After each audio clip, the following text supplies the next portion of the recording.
Sir, ವಿದೇಶಿಯನ್ನು ಸ್ಟ್ರಾಬೆರಿನ ಇಲ್ಲಿ ಬೆಳೆದು ನಮ್ಮ ಕನ್ನಡ ಮಣ್ಣಲ್ಲೂ ಯಶಸ್ವಿಗೊಂಡಿದ್ದೀರಾ. ಇಲ್ಲಿ ಬೆಳಿಬೇಕು ಅಂತ ಏನು ಅನ್ಕೊಂಡ್ರಿ ಸರ್? ಸರ್, ನಾವು ಒಂದು ಆಚೆ ಕಡೆ ಟ್ರಿಪ್ ಹೋಗಿದ್ವಿ.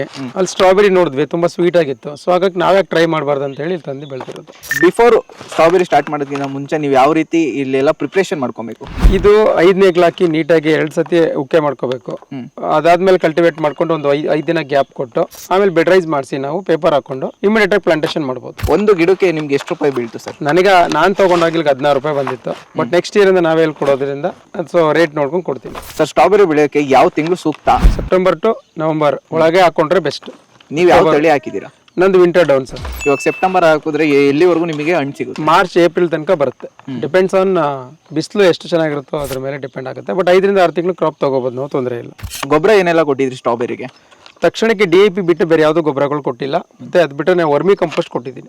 ಮಾರ್ಕೆಟಿಂಗ್ ಇವಾಗ ಎಲ್ಲಿ ಮಾಡ್ಕೊಂಡಿದ್ದೀರಾ ನೀವು? ಇವಾಗ ನನಗೆ ಮಂಡ್ಯ, ಬೆಂಗಳೂರು ರೆಗ್ಯುಲರ್ ಮಾರ್ಕೆಟ್ ಇದೆ ಸರ್. ಒಂದು ಬಾಕ್ಸ್ ಅಲ್ಲಿ ಎಷ್ಟು ಪೀಸ್ಗಳು ಇರ್ತವೆ? ಅದು ಎಷ್ಟು ರೂಪಾಯಿಗೆ ಮಾರಾಟ? ಸರ್, ಅದು ಇಲ್ಲಿ ನಿಮಗೆ ದಪ್ಪ ಅಂತ ಬಂದಾಗ 7-8 ಪೀಸು 6 ಪೀಸ್ಗೆ ಫುಲ್ ಆಗ್ಬಿಡುತ್ತೆ. ಇದು 20 ಗ್ರಾಮ್ ತನಕ ಇರುತ್ತೆ. ಸೊ ಸಣ್ಣ ಪೀಸ್ ಅಂದ್ರೆ 15 ರಿಂದ 20 ಹಾಕ್ತಿವಿ. 160 ರಿಂದ 200 ಗ್ರಾಮ್. ಅದಕ್ಕೆ ನಮಗೆ 80 ರೂಪಾಯಿ ಕೊಡ್ತಾ ಇದೆ. ನೀರು ಅಂತ ಬಂದಾಗ 3 ಡೇಸ್ ಅಥವಾ 2 ಡೇಸ್ ಒನ್ಸ್ ಭೂಮಿ ಆರಿದಾಗ ಕೊಡಬೇಕು.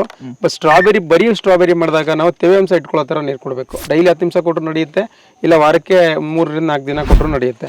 ಬಟ್ ಮೇಂಟೆನೆನ್ಸ್ ಸ್ವಲ್ಪ ಇದೆ. ಇದಕ್ಕೆ ಟ್ರಿಪ್ಸ್ ಅಂತ ರೋಗಗಳಿದೆ, ಗೆಡ್ಡೆ ರೋಗ ಬರುತ್ತೆ, ಒಂದಷ್ಟು ಸ್ಪ್ರೇಗಳು ಮಾಡಬೇಕಾಗುತ್ತೆ. ಸ್ಟ್ರಾಬೆರಿ ಬೆಳೆಗೆ ತಾಪಮಾನ ಯಾವ ರೀತಿ ಇರಬೇಕು? 28 ರಿಂದ 35 ತನಕ ಇದೆ. ಸೊ ಈ ತಾಪಮಾನದಲ್ಲಿ ಬಂದಿದೆ, ತೊಂದರೆ ಇಲ್ಲ. ನಮ್ಮಲ್ಲಿ ಬರುತ್ತೆ, ಎಲ್ಲ ಕಡೆನೂ ಬರುತ್ತೆ.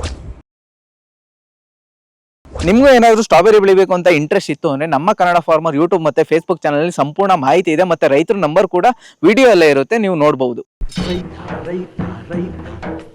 ಅನ್ನ ಕೊಡುವ ದಾತ ಜೀತ